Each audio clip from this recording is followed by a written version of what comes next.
Minimalist approach to code switching.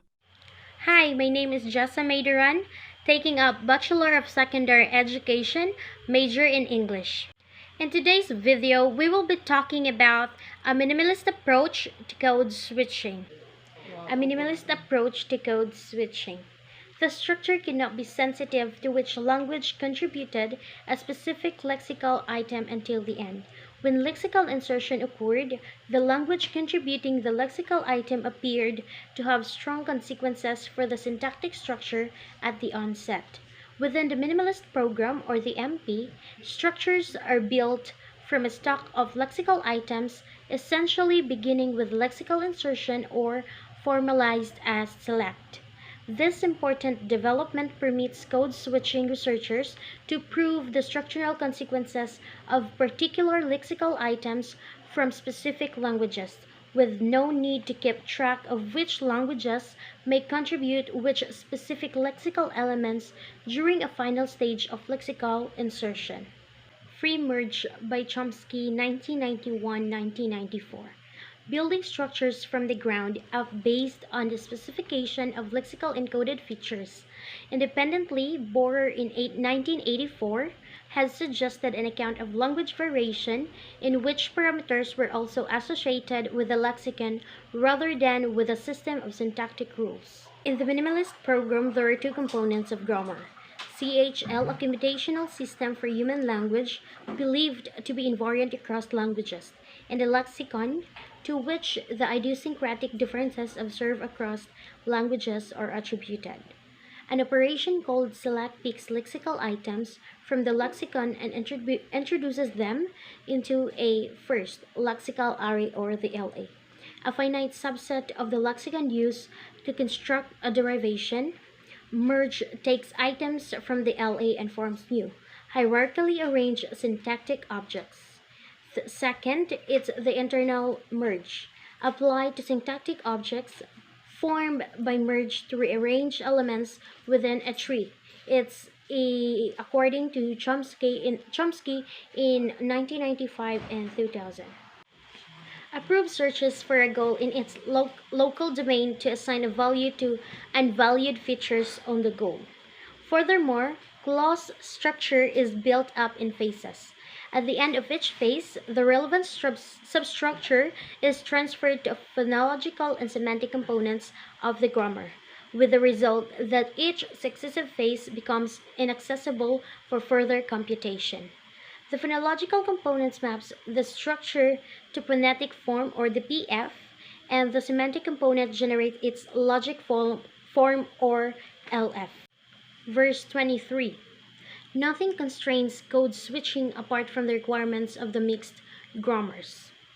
In verse 23, constraint is used in the technical or theoretical sense described above, and as such, it implies that there are no statements, rules, or principles of grammar which refer to code switching.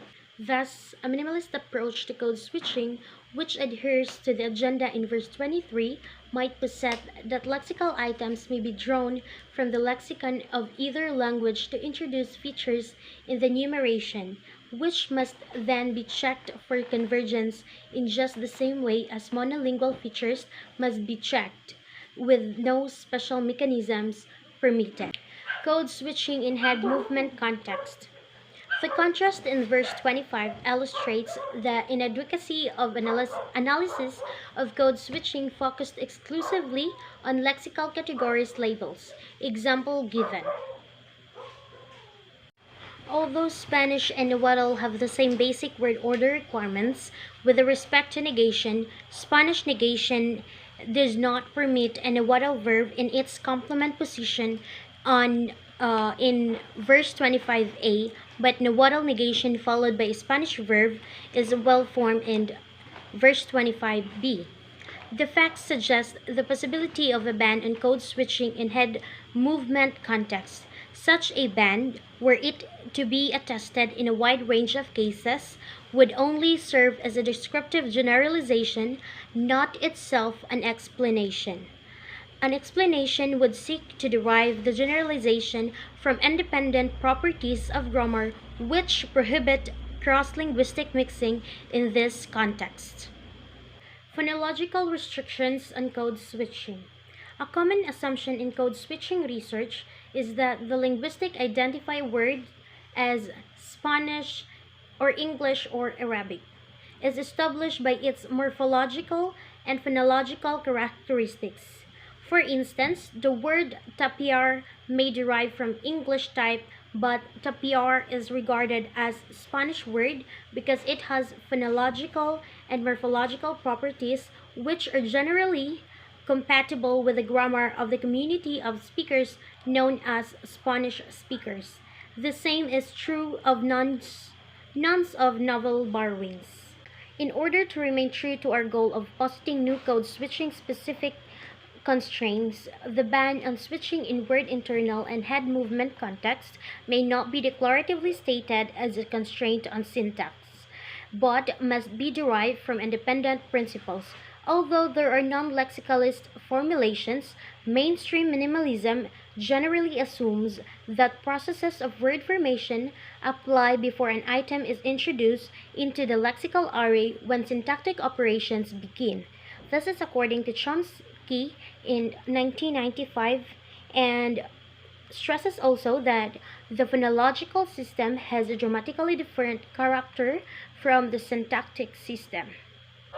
What properties of the grammar might explain the provision against switching head eternally, banning language mixing in structures such as current approaches and phonology posit that lexical form or input is mapped to the surface form or output in one step, with no intermediate representations, and hypothesize that phonological constraints are prioritized with respect to each other on a language-specific basis.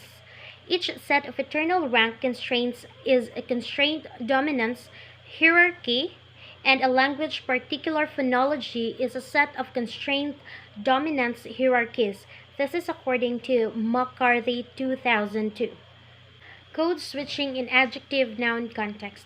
Based on grammaticality survey and naturalistic data, Canton and Max 1, 2009 discovered that in adjective noun code switching environments, the word order requirements of the language of the adjective determine the word order in code switching among languages with differing internal surface orders. Consistent with what other researchers discovered, with some ambiguities remaining. Code switching with pronouns and lexical DPs.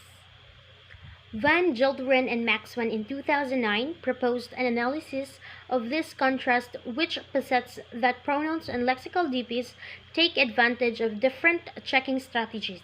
While lexical DPs value features, pronouns undergo D to T movement for feature valuation.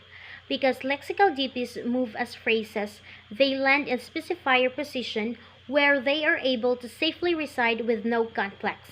In the case of pronouns, however, which are heads or Ds specifically, movements trends the complement N, taking long just enough material for convergence and no more. This is according to Chomsky in 1995, Takahashi 2000 rather. Conclusions.